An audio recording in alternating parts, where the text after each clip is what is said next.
Hello everyone! Welcome back again to my channel. So mga kasukay, mga kalingap, sa mapagpalang araw na muli sa atin lahat. Wow!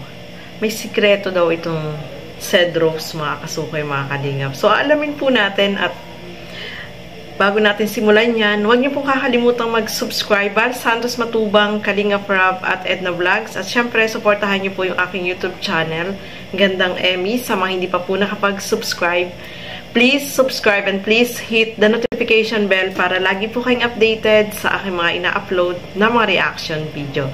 So, eto, panoorin po natin. Wow, grabe no, mga kasukay, mga kalingap. Sa video na ito, makikita natin, grabe yung blessing na naman nitong si Roseanne. Grabe talaga. So, mayroong nagbigay ng padala ng package para sa kanila, at grabe, ang dami ng laman, mga kasukay, mga kalingap, at talaga naman sobrang blessed itong si Roseanne, no? Pati yung mama niya, mga kasukay, mga kalingap. Kaya ito, panoorin po natin ang video na ito. Paano ka? Ang corny. Paano mamimiss? Lagi naman tayo nagkikita.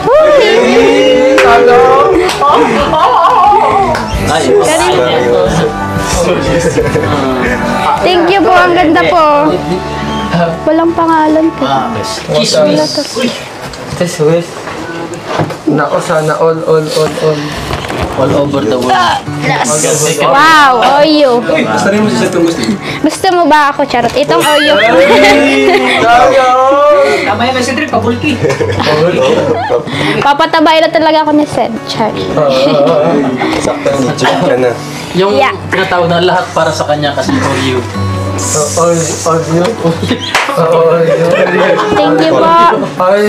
Janelas. Puro pampalaki ng... Pampalaki ng Pampataba talaga. Pampataba pala. Ay, bulo na. Bedsheet po ito.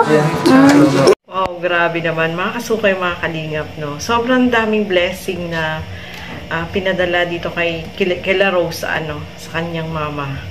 Siyempre, meron din yan nakasama sila Kalingap Rob, si Sed, at saka yung iba na nabigyan ng mga kasukay. Napapakabait ng sponsor. At ang nakakatuwa dyan, nadulas itong si Roseanne, na sabi niya na, di ba nag-joke itong si Sed na, na-miss mo ba ako? Sabi nga niya is, lagi naman tayo nagkikita, o diba? May ganun. Nakakatuwa naman, mga kasukay, kahit naman pala wala ang vlog is, nagkikita naman pala sila at lumalabas sila, o diba? So, okay na rin yun, kasi nasa tamang edad naman sila, no? Hindi naman minor itong si Roseanne, pero mas unahin niya muna yung pag-aaral niya. Sabay ganun eh, no? Nakakatuwa nun, yung closeness nila, ay makikita po natin na talagang close na sila sa isa't isa, silang dalawa. Kaya sobrang nakakatuwa at nakakakilig yung kanilang tambalan, mga kasukay, mga kalingap. Sponsor niyo po sa amin kay Tita Julie po. Maraming salamat po. Sobrang na-appreciate namin po yung binigay niya sa amin, mama. Laking tulong na po yun sa amin, ma'am, sa pang-araw-araw. Di na po kami bibili po ng grocery. Kaya maraming salamat po, sir. Tapos po kay Tita Marilyn po. Hello po. Malapit na po ako mag-aral. Hintay-hintay ka na lang po. Malapit na po ako mag-aral. Syempre, atin mo ko.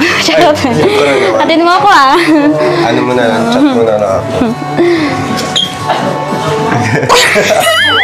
Grabe, no? Thank you sa sponsor, syempre, mga kasukay, mga kalingap, no?